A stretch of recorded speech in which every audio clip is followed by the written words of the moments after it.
मित्रों, क्या आप जानते हैं कि प्राचीन भारत में हुए हजारों धनुर्धरों में सर्वश्रेष्ठ कौन था? यह तय करना मुश्किल है न। उन्हीं महान धनुर्धरों में से एक एकलव्य थे। एकलव्य को कुछ लोग शिकारी का पुत्र कहते हैं और कुछ लोग भील का पुत्र। कुछ लोग यह कहकर प्रचारित करते हैं कि शूद्र होने के कारण एकलव्य को गुरु द्रोणाचार्य ने शिक्षा नहीं दी थी, लेकिन यह सभी बातें गलत है। तो फिर सही क्या है? इसे जानने से पहले वीडियो को लाइक और चैनल अभी तक सब्सक्राइब नहीं किया है तो सब्सक्राइब जरूर कर लीजिए। बाद में वीडियो में मदमस्त होने पर भूल जाएंगे। ठीक है, जानते हैं कि आखिर कौन थे एकलव्य। एकलव्य को लेकर समाज में बहुत तरह की भ्रांतियां इसलिए है क्योंकि लोग महाभारत और पुराण पढ़ते नहीं और जिसने जो लिख दिया उस लिखे हुए की बात को ही सत्य मानते हैं। एक झूठ को जब बार बार प्रचारित किया जाता है तो वह सत्य ही लगने लगता है। सत्य को जानने के लिए तर्क को अलग रखकर धैर्य का परिचय देना होता है। सभी ने महाभारत की इस कथा को तोड़-मरोड़ अपने अपने तरीके से लिखा। दरअसल मित्रों, महाभारत का संपूर्ण प्रपंच श्री कृष्ण की इच्छा से संचालित होता है। पांडव पक्ष के सभी वरिष्ठ लोगों ने अर्जुन को बचाने और उसे महान बनाने के लिए हर तरह का भेद और प्रपंच किया। यदि गुरु द्रोण ने एकलव्य से अंगूठा मांग लिया था तो उसके पीछे भी श्री कृष्ण की ही इच्छा थी। महाभारत में एक स्थान पर श्री कृष्ण ने अर्जुन से स्पष्ट किया कि तुम्हारे प्रेम में मैंने क्या क्या नहीं किया है। तुम संसार के सर्वश्रेष्ठ धनुर्धर कहलाओ, इसके लिए मैंने द्रोणाचार्य का वध करवाया, महापराक्रमी कर्ण को कमजोर किया और न चाहते हुए भी तुम्हारी जानकारी के बिना निषादराज के दत्तक पुत्र एकलव्य को भी वीरगति दी ताकि तुम्हारे रास्ते में कोई बाधा न आए। दरअसल एकलव्य भगवान श्री कृष्ण के पितृव्य यानी चाचा के पुत्र थे, जिसे बाल्यकाल में ज्योतिष के आधार पर वनवासी भील राज निषादराज को सौंप दिया गया था। एकलव्य अपना अंगूठा दक्षिणा में नहीं देते या गुरु द्रोणाचार्य एकलव्य का अंगूठा दक्षिणा में नहीं मांगते तो इतिहास में एकलव्य का नाम नहीं होता। एकलव्य को इस बात का कभी दुख नहीं हुआ कि गुरु द्रोणाचार्य ने उनसे अंगूठा मांग लिया। गुरु द्रोणाचार्य भी एक ऋषि थे, वे भली भांति जानते थे कि उन्हें क्या करना है। वे भीष्म पितामह और अर्जुन को दिए हुए वचन से बंधे थे। गुरु द्रोणाचार्य के समक्ष धर्म संकट उत्पन्न हो गया था। गुरु द्रोण द्वारा कौरव वंश को दिया गया वचन अति महत्वपूर्ण है। उन्होंने भीष्म पितामह को वचन दिया था कि वे कौरव वंश के राजकुमारों को ही शिक्षा देंगे और अर्जुन को वचन दिया था कि तुमसे बड़ा कोई धनुर्धर नहीं होगा। गुरु द्रोणाचार्य ने यह नहीं कहा था कि मैंने किसी शूद्र को शिक्षा नहीं देने का वचन दिया है, लेकिन इस घटना को कुछ लोगों के समूह ने गलत अर्थों में लिया और उस अर्थ को बढ़ा चढ़ाकर प्रस्तुत करके समाज में विभाजन किया। इस सामाजिक विभाजन को हवा देने वाले संगठन भी कौन है यह सब जानते हैं। द्रोणाचार्य ने जिस अर्जुन को महान सिद्ध करने के लिए एकलव्य का अंगूठा कटवा दिया था, उसी अर्जुन के खिलाफ उन्हें युद्ध लड़ना पड़ा और उसी अर्जुन के पुत्र की हत्या का कारण भी वे ही बने थे और उसी अर्जुन के साले के हाथों उनकी मृत्यु को प्राप्त हुए थे। द्रोणाचार्य के चरित्र को समझना अत्यंत कठिन है।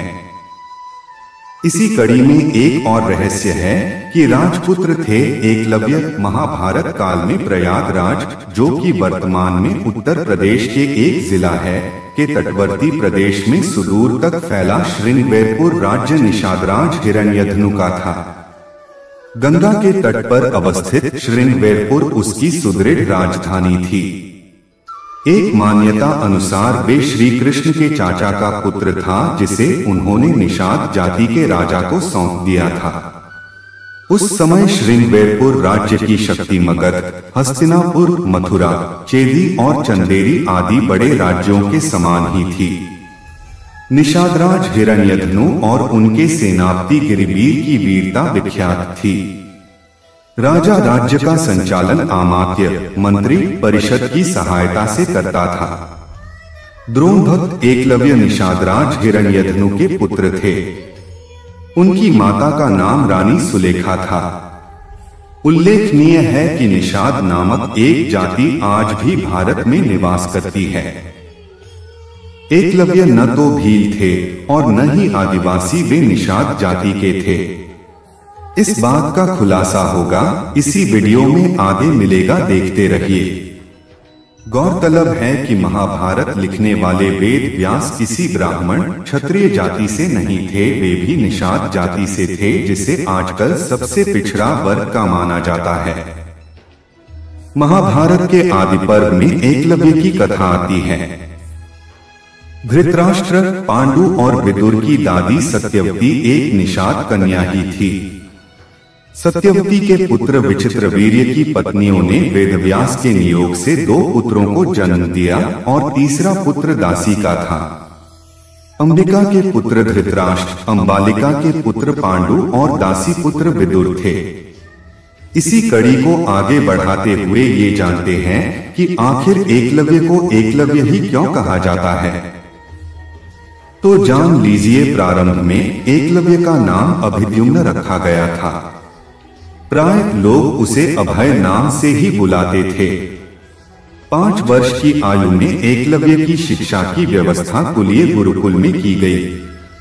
यह ऐसा गुरुकुल था जहां सभी जाति और समाज के उच्च वर्ग के लोग पढ़ते थे।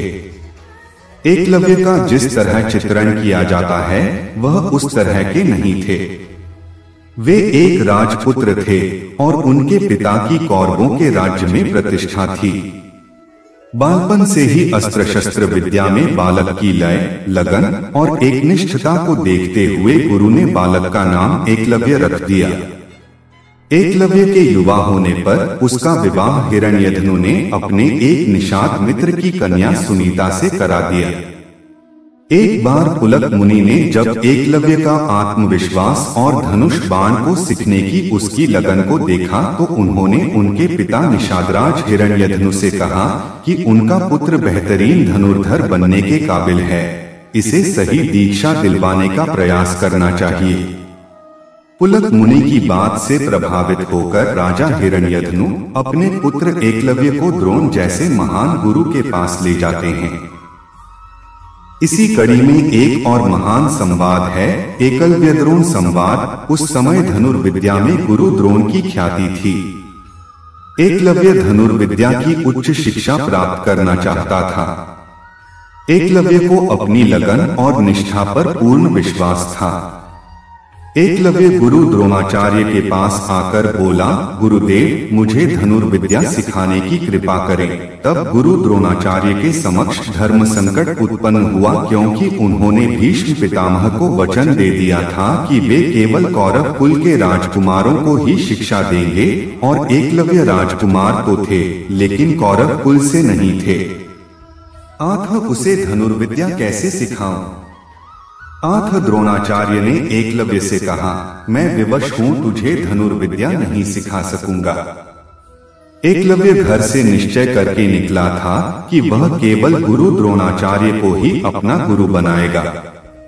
द्रोण की ओर से इनकार करने के बाद हिरण्यधनु तो वापस अपने राज्य लौट आए, लेकिन एकलव्य को द्रोण के सेवक के तौर पर उन्हीं के पास छोड़ गए। द्रोण की ओर से दीक्षा देने की बात नकार देने के बावजूद एकलव्य ने हिम्मत नहीं हारी, वह सेवकों की भांति उनके साथ रहने लगा। द्रोणाचार्य ने एकलव्य को रहने के लिए एक झोपड़ी दिलवा दी। एकलव्य का काम बस इतना होता था कि जब सभी राजकुमार बाण विद्या का अभ्यास कर चले जाएं, तब वह सभी बाणों को उठाकर वापस तरकश में डालकर रख दें। जब द्रोणाचार्य अपने शिष्यों को अस्त्र चलाना सिखाते थे, तब एकलव्य भी वहीं छिपकर द्रोण की हर बात, हर सीख को सुनता था। अपने राजकुमार होने के बावजूद एकलव्य द्रोण के पास एक सेवक बनकर रह रहा था। एकलव्य ने अपने खाली समय में द्रोण की सीख के अनुसार अरण्य में रहते हुए ही एकांत में तीर चलाना सीखता था। एक दिन अभ्यास जल्दी समाप्त हो जाने के कारण कौरववंशी सभी राजकुमार समय से पहले ही लौट गए। ऐसे में एकलव्य को धनुष चलाने का एक अदद मौका मिल गया, लेकिन अफसोस उनके अचूक निशाने को दुर्योधन ने देख लिया और द्रोणाचार्य को इस बात की जानकारी दी। द्रोणाचार्य ने एकलव्य को वहां से चले जाने को कहा। हताश निराश एकलव्य अपने महल की ओर रुख कर गया, लेकिन रास्ते में उसने सोचा कि वह घर जाकर क्या करेगा, इसलिए बीच में ही एक आदिवासी बस्ती में ठहर गया। उसने आदिवासी सरदार को अपना परिचय दिया और कहा कि वह यहाँ रहकर धनुष विद्या का अभ्यास करना चाहता है। सरदार ने प्रसन्नतापूर्वक एकलव्य को अनुमति दे दी। आदिवासियों और भीलों के बीच रहने के कारण एकलव्य को शिकारी या भील जाति का मान लिया गया। एकलव्य ने आदिवासियों के बीच रहकर वहां गुरु द्रोणाचार्य की मिट्टी की मूर्ति बनाई और मूर्ति की ओर एकटक देखकर ध्यान करके उसी से प्रेरणा लेकर वह धनुर्विद्या सीखने लगा। मन की एकाग्रता तथा गुरु भक्ति के कारण उसे उस मूर्ति से प्रेरणा मिलने लगी और वह धनुर्विद्या में बहुत आगे बढ़ गया। समय बीतता गया और कौरव वंश के अन्य बालकों, कौरव और पांडवों के साथ साथ एकलव्य भी युवा हो गया। द्रोणाचार्य ने बचपन में ही अर्जुन को यह वचन दिया था कि उससे बेहतर धनुर्धर इस ब्रह्मांड में दूसरा नहीं होगा। लेकिन एक दिन द्रोण और अर्जुन दोनों की ही यह गलतफहमी दूर हो गई जब उन्होंने एकलव्य को धनुष चलाते हुए देखा। इसी कड़ी में एक और बात जो एकलव्य को महान धनुर्धारी सिद्ध करता है वो है राजकुमारों का कुत्ता। एक बार गुरु द्रोणाचार्य पांडव एवं कौरव को लेकर धनुर्विद्या का प्रयोग करने अरण्य में आए। उनके साथ एक कुत्ता भी था जो थोड़ा आगे निकल गया। कुत्ता वहीं पहुंचा जहां एकलव्य अपनी धनुर्विद्या का प्रयोग कर रहा था। एकलव्य के खुले बाल एवं फटे कपड़े देखकर कुत्ता भौंकने लगा। एकलव्य ने कुत्ते को लगे नहीं, चोट न पहुंचे और उसका भौंकना बंद हो जाए इस ढंग से 7 बाण उसके मुंह में थमा दिए। कुत्ता वापस वहां गया जहां गुरु द्रोणाचार्य के साथ पांडव और कौरव थे। तब अर्जुन ने कुत्ते को देखकर कहा, गुरुदेव, यह विद्या तो मैं भी नहीं जानता, यह कैसे संभव हुआ? आपने तो कहा था कि मेरी बराबरी का दूसरा कोई धनुर्धारी नहीं होगा, किंतु ऐसी विद्या तो मुझे भी नहीं आती। द्रोणाचार्य ने आगे जाकर देखा तो वहां हिरण्यधनु का पुत्र गुरुभक्त एकलव्य था। द्रोणाचार्य ने पूछा, पुत्र, यह विद्या कहां से सीखी तुमने? एकलव्य, गुरुदेव, आपकी ही कृपा से सीख रहा हूं।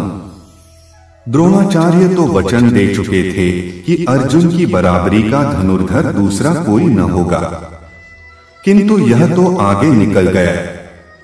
अब गुरु द्रोणाचार्य के लिए धर्म संकट खड़ा हो गया था। एकलव्य की प्रतिभा को देखकर द्रोणाचार्य संकट में पड़ गए, लेकिन अचानक उन्हें एक युक्ति समझ में आई और उन्होंने कहा, मेरी मूर्ति को सामने रखकर तुमने धनुर्विद्या तो सीख ली, किंतु मेरी गुरु दक्षिणा कौन देगा? एकलव्य ने कहा, गुरुदेव, जो आप मांगे। द्रोणाचार्य ने कहा, तुम्हें मुझे दाएं हाथ का अंगूठा गुरु दक्षिणा में देना होगा। उन्होंने एकलव्य से गुरु दक्षिणा में उसके दाएं हाथ का अंगूठा इसलिए मांगा ताकि एकलव्य कभी धनुष चला ना पाए। एकलव्य ने एक पल भी विचार किए बिना अपने दाएं हाथ का अंगूठा काटकर गुरुदेव के चरणों में अर्पण कर दिया। धन्य है एकलव्य जो गुरु मूर्ति से प्रेरणा पाकर धनुर्विद्या में सफल हुआ और गुरु दक्षिणा देकर दुनिया को अपने साहस, त्याग और समर्पण का परिचय दिया। आज भी ऐसे साहसी धनुर्धर एकलव्य को उसकी गुरुनिष्ठा और गुरु भक्ति के लिए याद किया जाता है। इस संवाद को इस तरह समझिए। एकलव्य द्रोणाचार्य संवाद। द्रोणाचार्य किसके शिष्य हो? एकलव्य गुरु द्रोणाचार्य का। द्रोणाचार्य किंतु मैंने तो तुम्हें कोई शिक्षा नहीं दी।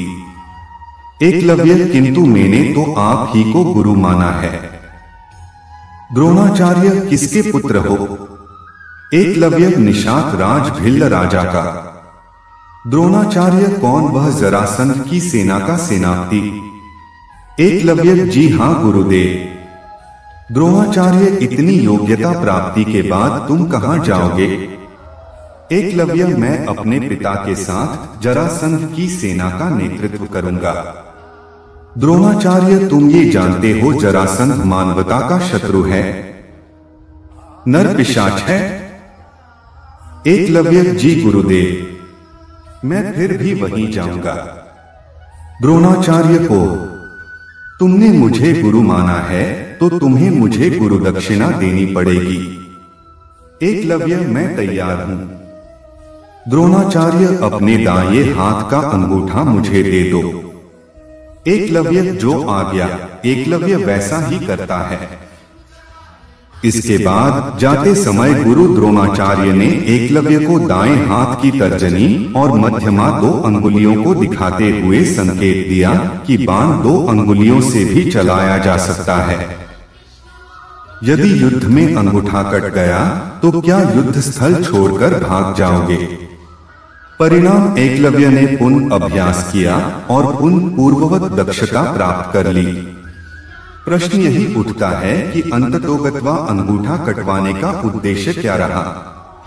तो इसके समाधान हेतु यह समझना होगा कि वह किसका पुत्र था।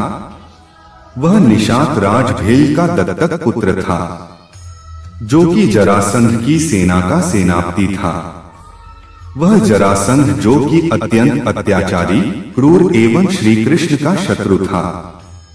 उसने अपने बल से आसपास के कई राजाओं को बंदी बना लिया था। ऐसे में उसकी क्षमता में वृद्धि होने का अर्थ है मानव जाति के लिए संकट को बढ़ाना।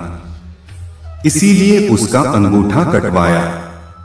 अर्जुन ने युद्ध में दिव्यास्त्रों का प्रयोग नहीं करने का संकल्प लिया। ऐसे में उस कुरुक्षेत्र में लौकिक शस्त्रों में अर्जुन से अधिक ज्ञाता व सामर्थ्यशाली स्वयं भगवान कृष्ण थे और दूसरे थे एकलव्य।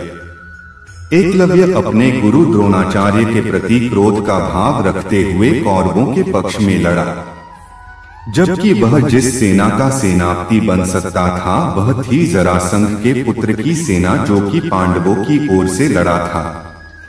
इसीलिए युद्ध प्रारंभ होने से पूर्व योगीराज कृष्ण ने उसे युद्ध के लिए चुनौती दी और उसे वीरगति प्रदान की। इस कड़ी में एक और रहस्यमयी बात वो है एकलव्य को आधुनिक तीरंदाजी के जनक होना। कुमार एकलव्य अंगूठा बलिदान करने के बाद पिता हिरण्यधनु के पास चला जाता है। एकलव्य अपने साधनापूर्ण कौशल से बिना अंगूठे के धनुर्विद्या में पुनः दक्षता प्राप्त कर पाना कठिन था, फिर भी कर लेता है। आज के युग में आयोजित होने वाली सभी तीरंदाजी प्रतियोगिताओं में अंगूठे का प्रयोग नहीं होता है। अतः एकलव्य को आधुनिक तीरंदाजी का जनक कहना उचित होगा।